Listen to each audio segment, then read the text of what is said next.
नमस्कार, स्वागत छ कार्यक्रम खोज खबरमा। म पुष्कर खतिवडा। समाजमा भएका हरेक घटनामा हाम्रो नजर।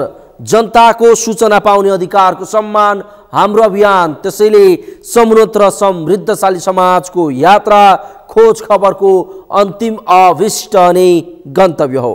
नेपालमा कुनै पनि विकास निर्माणका काम समयमा सकिएका विरलै उदाहरण होलान्। यही विकासे काममा चरम ढिला सुस्ती गर्ने र अलमल गर्ने परिपाटी छ। यसैको पछिल्लो उदाहरण चाहिँ काठमाडौँको चक्रपथ विस्तारको काम बनेको छ। चक्रपथ विस्तारको पहिलो खण्डको काम सकिएको 4 वर्ष पुग्दा पनि दोस्रो खण्ड सुरु भएको छैन। साइड क्लियरेन्स नभई चिनिया पक्षले काम नथाल्ने अडानका कारण 8 लेनको सडक विस्तारको काम अहिले रोकिएको छ। चीनले नेपाल सरकारले साइड उपलब्ध गराउन पूर्व तयारी नसकेको भन्दै काम थाल्न नमानेपछि करिब 4 वर्षदेखि चक्रपथ विस्तारको परियोजना अलमलमा छ। के छ त्यसको वास्तविकता, हेरौँ यो रिपोर्ट।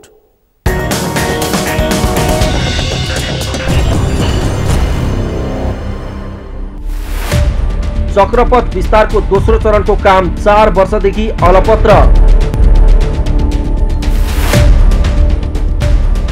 साइड क्लियरेन्स नभई काम नथाल्ने चिनिया पक्षको अडान। सोमबारबाट साइड क्लियरेन्स गर्दै चिनिया फकाउँदै सरकार।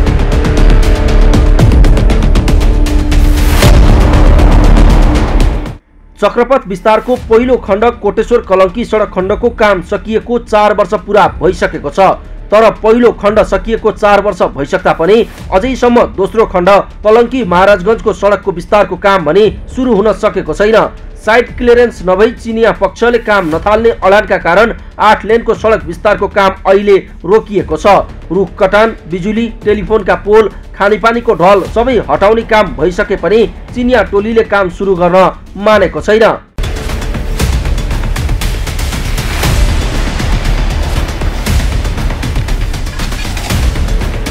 चक्रपथ विस्तारको पहिलो खण्ड कोटेश्वर कलङ्की सडक विस्तारको काम 2075 साल मङ्सिरमै सकिएको हो। पहिलो खण्डको काम सकिएसँगै चक्रपथको दोस्रो खण्ड कलङ्की महाराजगञ्ज सडक विस्तारको काम सुरु गर्ने योजना थियो। नेपाली पक्षले साइड क्लियरेन्सको काम सकेपछि मात्रै चिनिया टोलीले सडक विस्तारको काम थाल्ने सम्झौता भएको थियो। सोही अनुसार सडक विभाग अन्तर्गत काठमाडौँ चक्रपथ सडक विस्तार योजनाले रुख कटान, बिजुली, टेलिकमको पोल, खानेपानीको ढल सबै हटाएको थियो। सडक विस्तारको जिम्मा चीनको सांघाई कन्स्ट्रक्सनले पाएको थियो। चिनिया टोली समय समयमा आएर साइड क्लियर भएको छ छैन भनेर अनुगमन गर्ने गर्छ। तर पूर्ण रूपमा साइड क्लियरेन्स नभएको भन्दै चिनिया ठेकेदारले अझैसम्म पनि काम सुरु गरेको छैन। गएको पुसमा पनि चिनिया कन्स्ट्रक्सनको एक टोली साइट भिजिट गरेर असन्तुष्टि जनाउँदै फर्केर गयो।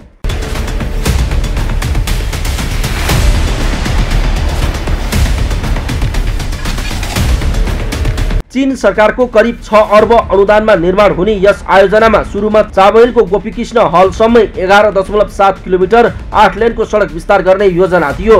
तर महाराजगञ्जमा रहेका 19 घरहरूको मुआब्जाको विषय नटुङ्गिएपछि सडक विभागले वसुन्धरासम्म 8.2 किलोमिटर मात्र विस्तार गर्ने चिनिया पक्षलाई आग्रह गरेको छ। तर चिनिया पक्ष सबै साइड क्लियर नभएसम्म काम सुरु नगर्ने अडान लिएर बसेको छ। सडक विभागका अनुसार स्वयम्भूको मानेहजार मूर्ति र चैत्य वनस्थलीमा रहेको विद्युतको पोल र केही मन्दिरहरूका कारण चिनिया पक्षले काम सुरु नगरेको सडक विभागले जनाएको छ। साइड क्लियर भएका ठाउँहरूमा काम सुरु गर्न भन्दै विभागले चिनिया पक्षलाई आग्रह गरे पनि काम सुरु गर्न मानेको छैन।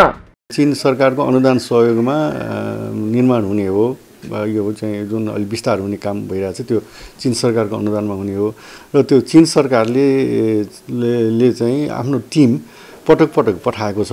यो गएको 1.5 महिना अगाडि पनि एउटा टिम पठाएको थियो। त्यो टिमले चाहिँ यो युटिलिटी रिलोकेसन अनि त्यसपछि जग्गा अधिग्रहण लगायतका इस्युहरू समाधान भयो कि भएन त्यो चाहिँ बुझ्न पठाएको थियो।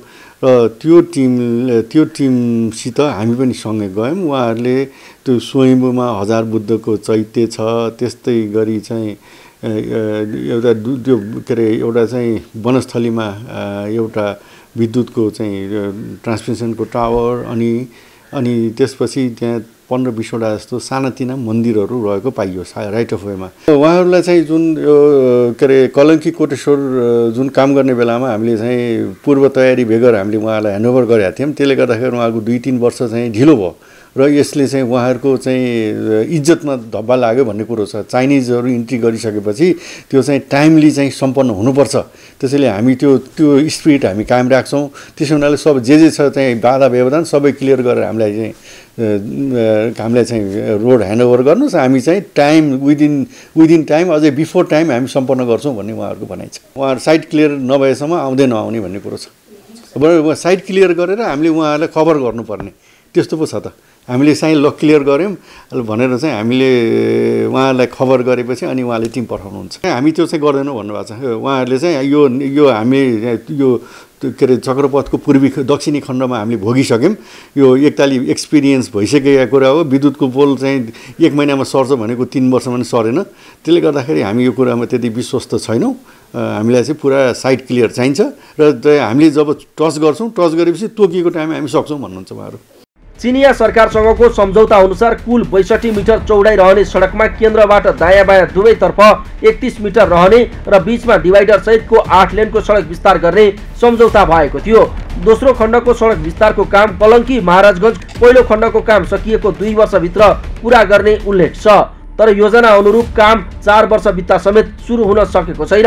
काठमाडौँ चक्रपथ सडक विस्तार योजनाका अनुसार अब 2 महिनाभित्र साइट क्लियरको काम सकिने र त्यसपछि चिनिया टोली आएर काम थाल्ने जनाइएको छ। चक्रपथ विस्तारको दोस्रो फेजमा विस्तार गर्ने यो कलङ्कीदेखि हाम्रो महाराजगञ्जसम्म चाहिँ हाम्रो एग्रिमेन्ट भएको थियो। एमओयू भएको चाहिँ हाम्रो कलङ्कीदेखि महाराजगञ्जसम्म 8.2 किलोमिटर हो। यसमा चाहिँ पछि चाहिँ हाम्रो मन्त्री परिषदले चाहिँ यसलाई चाहिँ धोबीखोला पुलसम्म चाहिँ विस्तार गर्न चाहिँ प्रस्ताव गरेको थियो। तर यसमा चाहिँ हाम्रो चक्रपथको यो 244 मिटर चाहिँ सडक खण्ड चाहिँ हामीले क्लियर गर्न नसक्ने अवस्थाको कारणले चाहिँ हाल चाहिँ चिनिया पक्षबाट चाहिँ 8.2 किलोमिटर नै यो महाराजगञ्ज वसुन्धरासम्म मात्रै गर्ने कुरो अगाडि बढिरहेछ। यसमा चाहिँ हामीले साइट क्लियर त यसमा धेरै कुराहरू चाहिँ पहिले नै सम्पन्न भइसकेका थिए, जस्तो रुख कटानहरू अनि यो टेलिकमका पोलहरू अनि विद्युतका पोलहरू पनि धेरै नै अधिकांशै गत वर्षसम्मै स्थानान्तरण भइसकेका थिए भने हाल चाहिँ अब बाँकी रहेका उसहरू पनि सम्पन्न भइसकेका छन्। जस्तो मोनोपोलहरूबाट पनि रिप्लेस गरेका छौँ ठुल्ठुलो हाई टेन्सन लाइनहरू।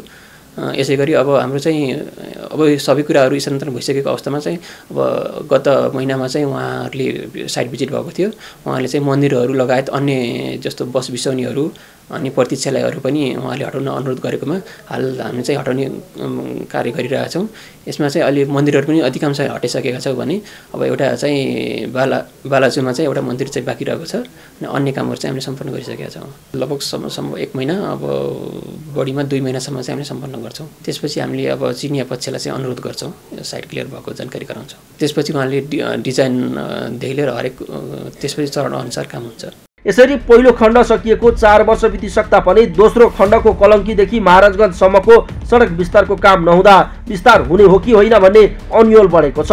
तथापि सोमबारबाट भने चक्रपथ विस्तार आयोजना अन्तर्गत साइट क्लियरेन्सको काम सुरु भएको छ।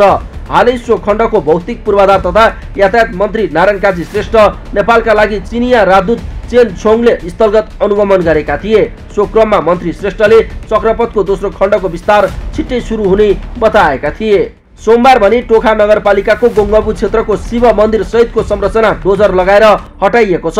साइट क्लियर नहुँदा चक्रपथ विस्तारको काममा ढिलाइ हुँदै आएको थियो। कलङ्की साधो बाटो कोटेश्वर खण्डको विस्तारपछि अब कलङ्की बालाजु महाराजगञ्ज चक्रपथ खण्ड विस्तारको डिजाइन कार्य अघि बढ्ने भएको छ। यो खण्डको विस्तार चीन सरकारले आफ्नै लगानीमा गर्ने योजना छ भने नेपाल सरकारले सर्भिस ट्र्याक बनाउने र अन्य सहजीकरणको काम गर्नेछ। चीनले नेपाल सरकारले साइट उपलब्ध गराउन पूर्व तयारी नसकेको भन्दै काम थाल्न नमानेपछि करिब 4.5 वर्षदेखि चक्रपथ विस्तारको परियोजना अलमलमा छ। खोज खबरका लागि क्यामेरामा सुनिल कोलीका साथमा यशोदा भण्डारीको रिपोर्ट।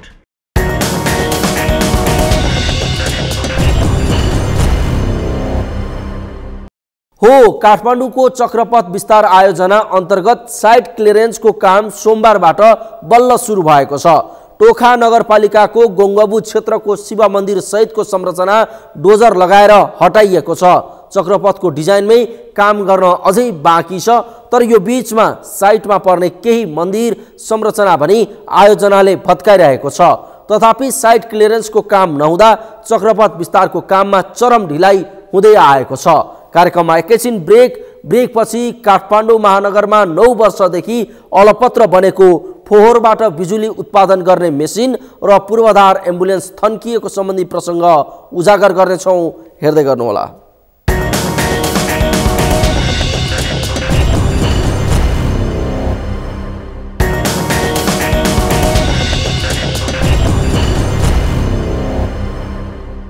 ब्रेकपछि स्वागत छ।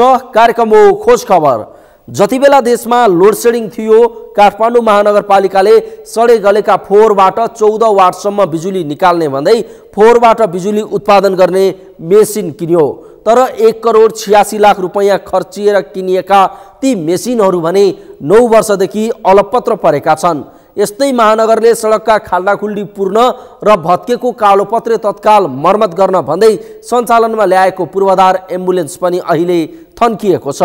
खाल्डा टाल्ने काम प्रभावकारी नभएको भन्दै पुसदेखि नै पूर्वाधार एम्बुलेन्स सेवा महानगरले बन्द गर्दा पूर्वाधार एम्बुलेन्स पनि अहिले प्रयोगविहीन छ।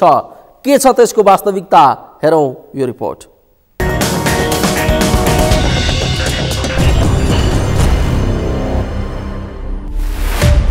काठमाडौँ महानगरपालिकाको पूर्वाधार एम्बुलेन्स प्रयोगविहीन।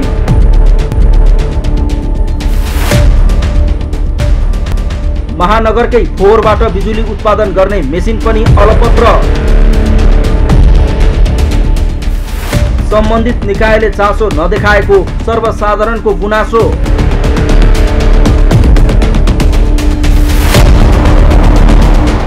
काठमाडौँ महानगरपालिकाले सञ्चालनमा ल्याएको भनिएको पूर्वाधार एम्बुलेन्स अहिले थन्किएको छ।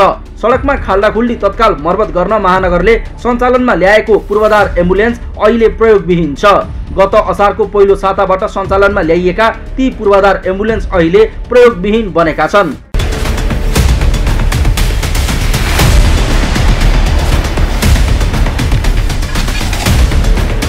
महानगरले सडकका खाल्डाखुल्डी तत्काल मर्मत गर्ने गरी सञ्चालनमा ल्याएका पूर्वाधार एम्बुलेन्स अहिले प्रयोगविहीन बनेको हो। वातावरण विभागका 2 वटा गाडीलाई मर्मत गरी सञ्चालन गरिएको पूर्वाधार एम्बुलेन्स अहिले थन्किएको छ। गत असारको पहिलो साताबाट सुरु गरिएको ती एम्बुलेन्स हाल वातावरण तथा कृषि विभागमा थन्किएको छ।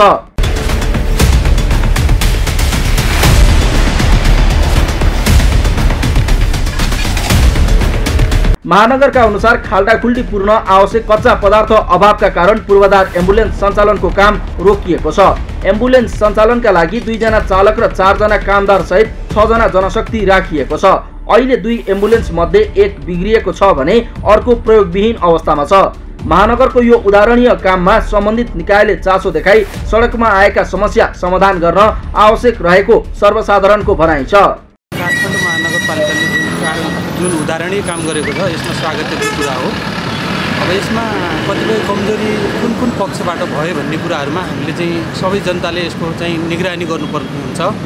किनभने स्वास्थ्य जस्तो संवेदनशील विषयमा अलि यसका लागि बाटो पूर्वाधार र यस्ता यातायात साधनहरू बनाउँदाखेरि जनताले प्रत्यक्ष यसको लाभ लिन पाउँछन्। महानगरले अझ यसलाई जोड दिएर यहाँ त सङ्घीय सरकार, प्रदेश सरकार र स्थानीय सरकारको पनि एउटा केन्द्रबिन्दु भएको ठाउँमा यस्तो पूर्वाधार विकास सहितको चाहिँ एम्बुलेन्स सुचारू गर्न सक्यो भने प्रत्यक्ष जनतालाई अझ थप टेवा पुग्ने थियो भन्ने मेरो विश्वास छ। र यसको कमजोरीमा पनि सरकारले चाहिँ पटक पटक यस्ता विषयमा आम नागरिक र सबैले पनि यसमा घचघच्याउन अपरिहार्य देख्दछु। काठमाडौँ महानगरले ओडाबाट र कल सेन्टरबाट आएको सूचना सर्वसाधारणबाट प्राप्त गुनासोको आधारमा टोलमा पुगेर सडकका खाल्डाखुल्डी पुर्ने लक्ष्य राखेको थियो। सुरुको 6 महिनामा यी पूर्वाधार एम्बुलेन्स केही सक्रिय देखिए पनि अहिले भने ती एम्बुलेन्सको गतिविधि ठप्प जस्तै छ। पूर्वाधार एम्बुलेन्स सञ्चालनका लागि कच्चा पदार्थ खरिद प्रक्रिया पूरा नभएकाले केही समय यता काम रोकिएको महानगरले जनाएको छ। काठमाडौँमा भएको मूल सडकहरू ती खाल्डाखुल्डी रहेको अवस्था छ भने त्यसले तत्काल रेस्पोन्स गर्ने र चाहिँ छिटोभन्दा छिटो खाल्डाखुल्डी पुर्ने गरिकन चाहिँ निर्णय गरिकन त्यो बेला चलाइएको अवस्था पनि थियो र काम गरेको अवस्था पनि थियो। र एउटा चाहिँ काठमाडौँ महानगरपालिकाभित्र कुनै पनि काम गर्दाखेरि कार्यविधि भएर रहेर चाहिँ काम गर्नुपर्ने अवस्था रहन्छ। र हाम्रो नियममा के छ त भन्दाखेरि 10 लाखसम्म भयो भने हामीले कोटेसनबाट काम गर्न पाउने, 10 लाखभन्दा माथि गयो भने टेन्डर प्रक्रियाबाट जानुपर्ने। र अहिले काठमाडौँको खाल्डाखुल्लीलाई हेर्दै गर्दाखेरि चाहिँ 10 लाखमा बसेर काम गर्न सक्ने अवस्थाहरू होइन, त्योभन्दा माथि गएर काम गर्नुपर्ने, जसले गर्दाखेरि टेन्डर प्रक्रियामा जानुपर्ने भएको कारणले गर्दाखेरि अहिले टेन्डर प्रक्रियाबाट हामीले भिटामिनदेखि लिएर त्यहाँका चाहिँ चाहिने सामग्रीहरू खरिद गर्नुपर्ने भएको र एकमुष्ट खरिद गरिकन अनि त्यसलाई सञ्चालन गर्ने भनेर केही समय अघिदेखि हामीले त्यसलाई चाहिँ कार्यविधिभित्र राखेर चाहिँ सुरु गरिसकेका छौँ। तर खरिद प्रक्रिया चाहिँ पुरा नभएको कारणले गर्दाखेरि अहिले हामी काम गर्न सकिरहेका छैनौँ। गत वैशाखमा स्थानीय तहको निर्वाचनमा निर्वाचित भए लगत्तै काठमाडौँ महानगरपालिकाका मेयर बालेन्द्र शाह बालेनले सडकको खाल्डाखुल्डी पूर्ण निकै तामझामका साथ पूर्वाधार एम्बुलेन्स सञ्चालनमा ल्याएका थिए। तर अहिले उक्त एम्बुलेन्स वातावरण विभागमा थन्किएर बसेको छ। यता सडकका खाल्डा पूर्ण पछि हटेको महानगरले 15 करोडमा महानगरभित्रका सडक कालोपत्रे गर्ने ठेक्का लगाउँदैछ। अहिले महानगरभित्रका अधिकांश सडक कालोपत्रे भएका बेला ठेकेदार कम्पनीलाई पोस्न महानगरले नयाँ ठेक्का अघि बढाएको कतिपयको आरोप छ। यस्तै काठमाडौँ महानगरले फोहोरबाट बिजुली निकाल्ने भन्दै करोडौं खर्च गरेर फोहोरबाट बिजुली उत्पादन गर्ने भन्दै ल्याएका मेसिनहरू पनि अहिले अलपत्र परेका छन्। फोहोरबाट बिजुली निकाल्ने भन्दै 9 वर्ष अघि भित्र्याइएका मेसिनहरू अहिले खिया लागेर अलपत्र परेका छन्।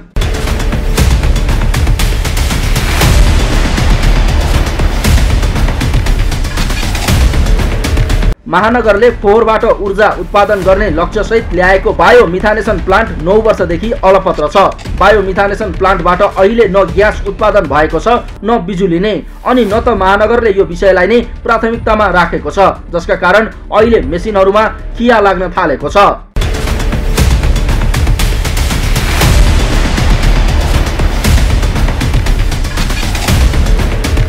2071 सालमा महानगरको 20% र युरोपेली युनियनको 80% आर्थिक साझेदारीको यो परियोजनामा 1 करोड 46 लाख रुपैयाँ खर्च भएको थियो। 2074 सालमा तत्कालीन मेयर विद्यासुन्दर साक्यले बिजुली बालेर उद्घाटन पनि गरेका थिए। तर अहिले उक्त मेसिन टेकु स्थित महानगरको वातावरण विभागमा प्रयोगविहीन अवस्थामा छ। विभागमा दैनिक 200 मेट्रिक टन बराबरको फोहोर आउने गरेको विभागले जनाएको छ। दैनिक 3 मेट्रिक टन बराबरको फोहोरबाट 14 वाट बिजुली निकाल्न सक्ने एनर्जी बिनको क्षमता भएको विभागको आंकडा छ। यस्तोमा विभागमा पूर्वाधारहरू थप्ने काम भइरहेको र फोहोरबाट ऊर्जा निकाल्नका लागि नयाँ ढङ्गबाट काम सुरु गर्ने महानगरको तयारी छ। यो सानो 1500 KG per day 1500 KG per day को सानो प्लान्ट हो। यो चाहिँ अहिले यो चाहिँ रेडी छ चल्नको लागि। सबै मर्मत भएर पहिला 6 महिना जति चलेर यो रोकेको थियो हैन, के प्राविधिक समस्या भएर हैन, त्यो समाधान भएर त्यो मर्मत भएर अहिले चल्ने कन्डिसनमा चाहिँ छ। अब यसमा केही तयारीहरू गरिरहेछौँ हामीले। यसलाई भन्नाले समग्र फोहोर व्यवस्थापनलाई नै लिएर हैन त्यो तयारी गरिरहेको छौँ। अब केही समय लाग्ला, त्यसपछि हाम्रो सबै कुराहरू नयाँ ढङ्गबाट अगाडि हुन्छ। एनर्जी बिन हैन अहिले सम्पूर्ण अहिले पूर्वाधारहरू नै हामीले अहिले बढाइरहेको छौँ। अहिले खरिद प्रोसेसमै छ। यस्तो एनर्जी बिन भनेर यस्तो ग्यास निकाल्ने विद्युत निकाल्ने मेसिनहरू छैन, एउटा मात्रै हो। काठमाडौँमा दैनिक करिब 350 मेट्रिक टन कुहिनी फोहोर निस्किन्छ। महानगरले उक्त फोहोरलाई नै हुने गरी अन्य ठूला योजनाहरूको कार्यविधि र नियमावली बनाउने क्रममा रहेको महानगरले जनाएको छ। यस्तै यो आर्थिक वर्षमा ऊर्जा उत्पादनका लागि आवश्यक आधारहरू जुटाउने महानगरको दाबी छ। बिजुली पनि सबै यहाँ जति पनि हाम्रो इन्फ्रास्ट्रक्चर छ सबै सञ्चालन गर्न पुग्ने बिजुली निक्लिन्छ क्या त्यसले। तर त्यो भनेको चाहिँ त्यस्तो खास समाधान चाहिँ होइन। किनभने हाम्रो काठमाडौँ महानगरपालिकाको मात्रै करिब 350 मेट्रिक टन कुहिनी फोहोर छ पर डे, भनेको 3.5 लाख केजीमा यो भनेको 1500 केजी हो हैन। त्यही भएर यो भन्दा नि हामीले अझ लार्ज स्केललाई एड्रेस हुने गरी अहिले कार्यविधिहरू अनि त्यसपछि हाम्रो नियमावलीहरू बनाइसकेको छौँ हैन, बनाउने क्रममा नि छ भनौँ। अब यो अझै केही समय लाग्छ। हामीले समग्र टोटल फोहोर व्यवस्थापनलाई नै हामीले अब सुधार्दैछौँ। विशेष गरी बिहान 5:30 बजेदेखि 7 बजे 8 बजेसम्म यिनीहरूको कामहरू हुन्छ कि बिहानकै टाइममा हुन्छ हैन। अनि यहाँ जति गाडीहरू छ त्यति पनि अब पुरा इनफ छैन भनौँ न। अनि त्यही भएर अहिले थपिरहेको छौँ। अहिले कम्प्लेन आएको आधारमा हामीले यो काम गरिरहेको छौँ। तर अझै बढाउँदैछौँ, इनर सोर्स साधनहरू पनि बढाउँदैछौँ। पानी ट्याङ्करहरू, फुटपाथहरू पखाल्ने, अब डस्ट कन्ट्रोल गर्नको लागि अरू थप यस्तै ब्रुमरहरू किन्ने, त्यसलाई कार्यान्वयन गर्न सञ्चालन गर्नको लागि एउटा राम्रो वातावरण विभाग अन्तर्गतको राम्रो टिम बनाउने त्यो सबै कुराहरू भइरहेको छ अहिले। पहिला पूर्व तयारी गर्नुपर्ने कामहरू धेरै भएको कारणले गर्दाखेरि अहिले अगाडि हामीले कार्यान्वयन गर्न अझ केही समय लाग्छ। यो आर्थिक वर्षदेखि फोहोरबाट विद्युत ग्यास निस्किने होइन कि हैन, त्यो निस्किन त प्लान्ट बनाउनुपर्छ, अझै टाइम लाग्छ हैन। तर त्यो बनाउने आधारहरू हामीले बनाउँछौँ, त्यो त्यसमा जाने त्यो मोडलिटीमा जाने आधारहरू हामीले बनाउँछौँ। एनर्जी बिलका परीक्षण सफल भए पनि महानगरले क्षमता वृद्धि गरी बिजुली उत्पादन बढाउन त परै जाओस्, भएको मेसिनलाई पनि पूर्ण क्षमतामा चलाउन सकेको छैन। बिजुली उत्पादनमा चुनौती रहेकाले महानगरले करोडौं खर्चेर किनिएका मेसिन सञ्चालनमा चासो नदेखाएको कतिपयको धारणा छ। यसतर्फ काठमाडौँ महानगरले चासो दियोस्। खोज खबरका लागि क्यामेरामा लिम्बहादुर खत्रीका साथमा यमुना सापकोटा र यशोदा भण्डारीको रिपोर्ट।